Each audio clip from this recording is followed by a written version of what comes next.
How are you? Great pleasure to be with you today. Thank you. All right. So I'm here to talk to you about the future.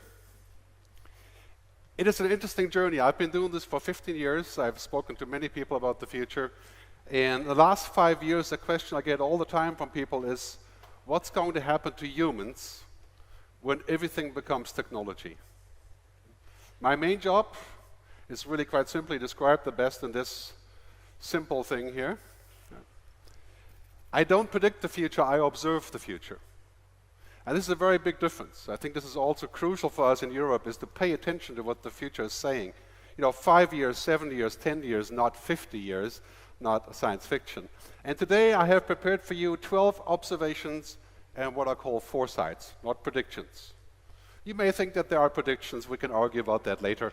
You're going to see me back on the panel again later. So, point number 1, humanity will change more in the next 20 years than the previous 300 years.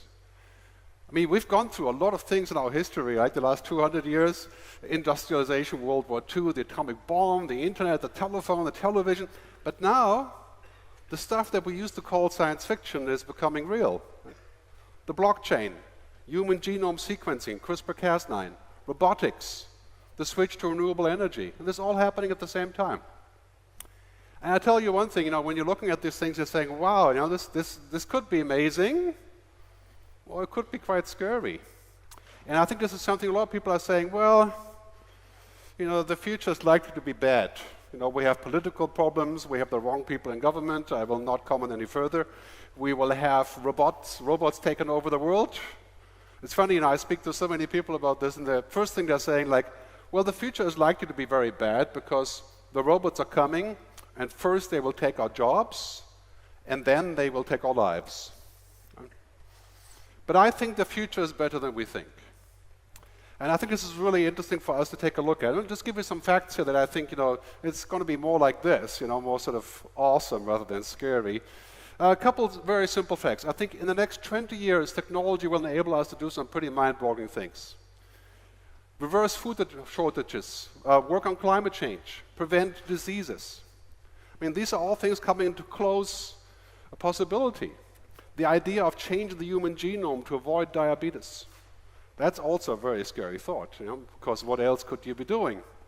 So many good things here, but the bottom line, it depends on how we govern technology. Everything that's really powerful needs to be governed. And technology is the most powerful driver of society today. The top 20 companies in the world, they're no longer oil companies and banks. They're technology companies, social media companies, platforms. The 4 top tech companies in the world have more money than the GDP of France. We're looking at a situation that is clearly cut out towards saying, okay, how are we going to make sure this is still good for us? And they are saying that themselves too. Right? I mean, the gain that we had here in terms of GDP growth. And how do we do that here in Europe? How would we govern wisely when it's about cybersecurity, surveillance, data protection, and still to the benefit of science and technology and society? I think it sounds very strange when I say this to you, but I really do believe that we're going to see the United States of Europe in the next 10 years. I know, this sounds like a crazy proposition, doesn't it? When I was in the music business in 1999, I was a musician and producer. I predicted that music is moving to the cloud in 10 years. And I wrote my first book in 2005 called Music, The Future of Music, What Else? Right? And what do we have today? Right? The only thing that really matters in music is Spotify, iTunes, YouTube, it's in the cloud. So let's have a good look at this and see how it's going to shake out. We'll talk again in 10 years to see how real that is. The other thing that we have to realize is that the future is not like today. Now, this is a really interesting part. When you look at every single industry, from music to films, television, book publishing, marketing, and transportation, cars, everything is different than it was 10 years ago. The big German car companies are now saying, the future is not going to be to sell a car. The future is to sell mobility. There's quite a big difference here. The future will not be like the present because everything around the present is changing. I mean, imagine the rise of quantum computing. There's 100 companies working on this. The possibility of this machine that I use now to have the capacity 1 million times the computing capacity. That's going to change our entire world, and that's going to have mostly good impacts, but also some quite worrisome.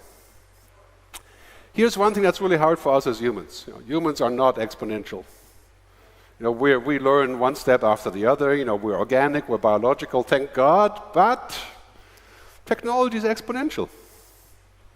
Moore's law, Metcalfe's law, Wright's law, 4, 8, 16, 32. You go up that scale a couple of years, you're 100 times as far. You go 30x up the scale, that's 1 billion. The kids of our kids will not know what it means to drive a car. They'll command a car with their voice. They will definitely not know what a CD or a DVD is. They will think of other planets as going to Brazil. I mean, they will live to be 100 years on average. So think about those changes. They're not gradual. They're what Hemingway called this gradually, then suddenly. I mean, the changes we're seeing today, they're not stepwise. Now, we talked about human genome editing years ago, and all of a sudden there's a Chinese doctor who has applied CRISPR-Cas9 to change the genomes of a twin baby birth right there in China 3 months ago. So, moving like this, and we're going to see the future shake out exponentially, combinatorially, and convergent. And this is really interesting in terms of business. We have to realize what that means is that we don't really have time to observe. We have to get on with the program and take a look. So one thing that's happening is that because sciences are now converging as well, data science, neuroscience, neurotechnology, biotechnology. As one example, if you're in the healthcare business, we'll talk about that later, it's a complete convergence of information technology and biology. Do you really think that in 10 years we're going to take pills? Whoa, thank you, that was good. A nice sound effect, somebody didn't like my message there. But going back to this, do you really think in 10 years we're going to take the same cholesterol pills that we have today? We're going to use technology for this. That was designed to scare you a little bit there. So, point number 5. Technology will have almost unlimited capabilities by 2030. Unlimited.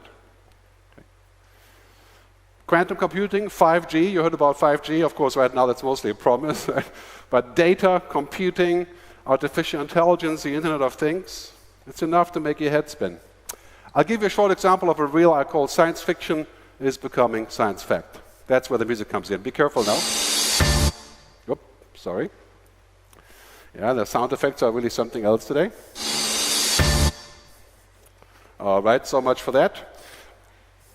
Okay. Never mind, we still have other slides to go, so don't worry about that. So, here's a key question with technology. Now, we used to think about technology, whether it can do a job, or if it works, or how it works, but the key question is now becoming, why are we using technology? And who is responsible? That's the next 10 years. So right now we're saying, okay, does it really work? How much does it cost? What is it going to do? But now the question is, Facebook is the best example. We're saying, why? And who? Can we trust them? A philosopher once said about 20 years ago, technology is not what we seek, but how we seek. I think about this when we look in 10 years in the future, when technology is infinitely capable, it's bringing up some very interesting points. Today's social media can be very disruptive. The next iteration of social media will be using artificial intelligence, quantum computing. We'll be using all the things that we can think of today already queued up in here. And to that I would say, I think too much of a good thing can be a very bad thing. This here is a good thing, mostly. But imagine if I have everything in here and I stop thinking. This is what worries me about the assistants, the smart assistants. It's pretty cool, convenient, but what if I use this everywhere, will I still be thinking? I think governments must monitor this, they must supervise this, they must regulate, users must make choices, and industry leaders must be accountable. I left Facebook last year as a result of this conversation. I left Facebook as a user. Because I could not help thinking like, Facebook has become unethical to me. Because of this conversation. Too much of a good thing is a very bad thing. So we have to think about where that's going to take us, what the next step is, because clearly we're talking about a new economy here of two things. Data is the new oil, and AI is the new electricity. McKinsey says roughly revenue streams of $100 trillion generated here. This is the biggest gold rush ever. Can we really expect companies who are in this business, many of them are my clients, to say, well, you know what, we're going to say we're just going to make $1 trillion next year, not 4 or 5, by limiting our reach in terms of data and surveillance. We're going to see a lot of antitrust, anti-cartel, and breakup of this sector, as is being discussed in the US right now. When things get too powerful, we'll have to make some adjustments to make that work. I propose for every politician, every public official, to have a driver license for the future, to pass a future test.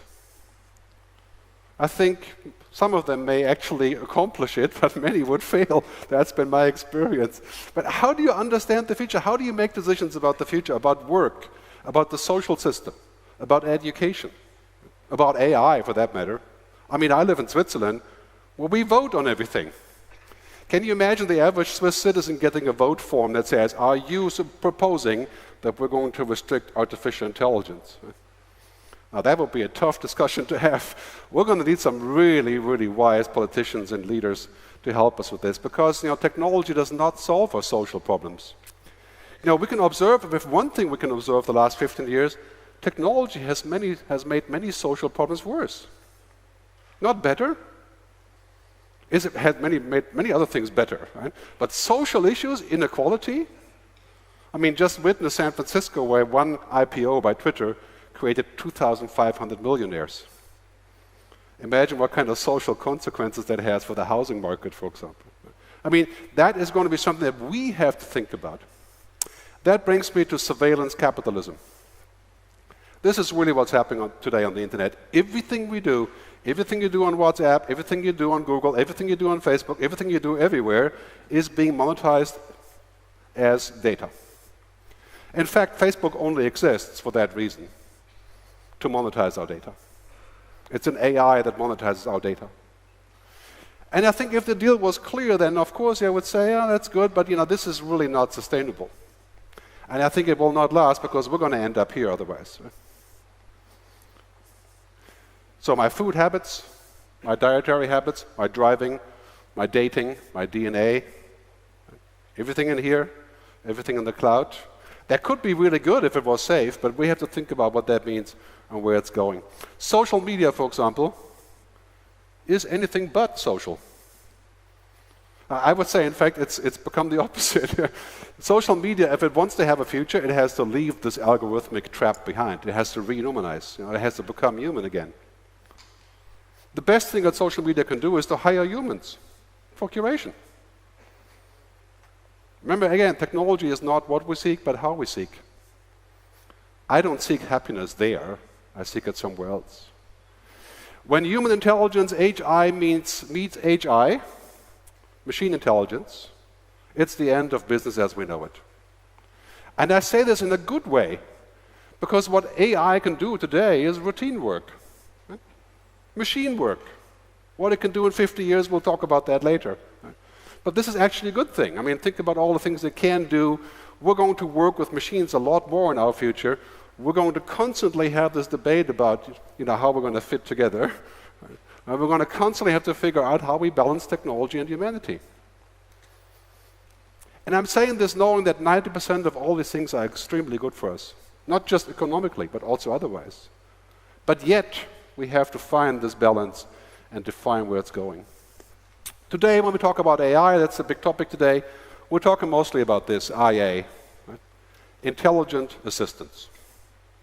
When a car is self-driving today, it does not drive like you or me, it drives as an assistant. And I sit there, do my emails or whatever I do, but I'm not going to go to sleep in the back, right? It's an assistant. When AI graduates in this direction, we have to think about where that's going. And I propose that we use AI, IA, intelligent assistance, for all its benefit, but somehow I think for general intelligence we should be very careful about progressing in that direction. That's also going to take quite a bit of wisdom from government and from us. So a saying I've been developing the last couple of months when speaking about this, everything is becoming smart. You stick in the old business, out comes the new business. We call this a digital transformer. You can buy one from me later. I always say everything should be as smart as necessary, but not smarter. I'm riffing off Albert Einstein, who said everything should be as simple as possible, but not simpler. When machines become too smart, it could be a problem for us. If they're not smart enough, it's also a problem for us. So we have to find a way forward. We have to find a way that we can get into the situation, because this is really quite simple, our reality. Technology does not have ethics. It's a machine, right? Remember what a machine means? Binary, if this, then that. It doesn't care for our values, our likes, our feelings, our emotions. And why should it? That's our job. We're going to put the ethics and the beliefs and the values into technology, then we have to decide what that is. Do you want a machine to decide what is valuable? Do you love your wife because she is efficient? I mean, there are other reasons why we do things in technology. So that's why I've been proposing this, the Digital Ethics Council. A bunch of companies have taken me up on the challenge, and also some governments. We need a council that says, what is the right thing to do with technology, not just how can we make more money with technology. Because you know what? Doing business on the dead planet will not be much fun.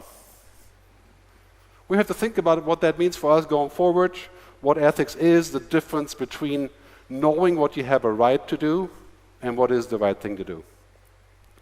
And this is obviously not an easy debate. What is the right thing to do? We'll take all day if we got around to it.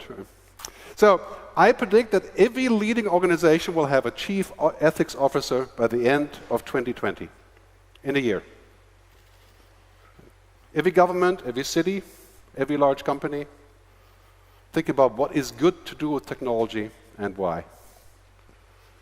I also say, a lot of times the more we connect with technology, which we are, we're connecting everywhere, augmented reality, virtual reality, the more we have to protect what makes us human. And I realize it sounds crazy when you think about this. Either you are connected or you're not. But it's not that simple. 10 years ago we used to say, well, if people are connected, they have better lives, they make more money, GDP goes up. That's all true. But what else happens when we hyper-connect?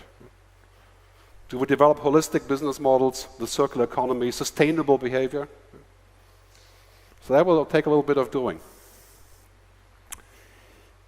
I think it's important for us to realize, when we think about happiness, I forgot what the Polish word was, but I'm not going to try. Yeah, you can find happiness on the mobile phone. It makes you happy to call your son in South Africa for free. But that's kind of hedonic happiness, momentary happiness.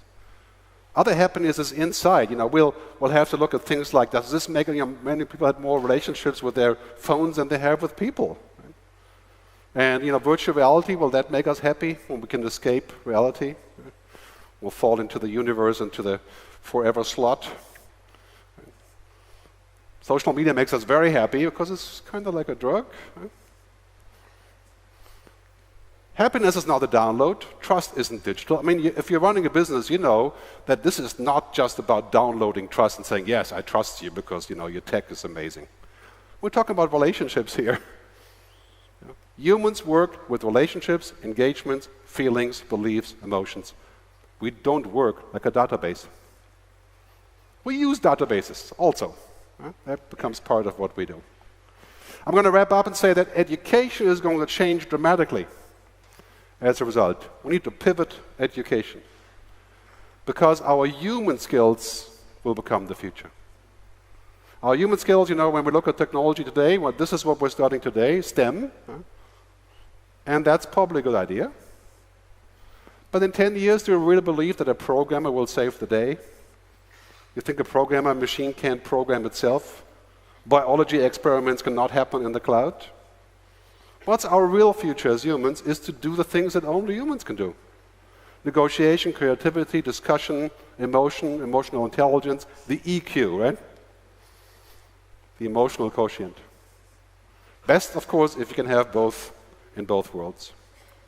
So I'm going to wrap up and say that I think that for me, I'm a lot less worried about machines that can think, and I put parentheses there, because they can't really think. We'll talk about that later. I'm a lot more worried about humans that can't feel, because they're using technology to switch that off, building relationships with machines. That is our real problem. In 50 years, can we worry about machines that can think? Yeah. So this is something we have to keep a good eye on. In the book, I say, and I haven't talked about the book, but it's talking about this topic, it's that we should embrace technology, but not become technology.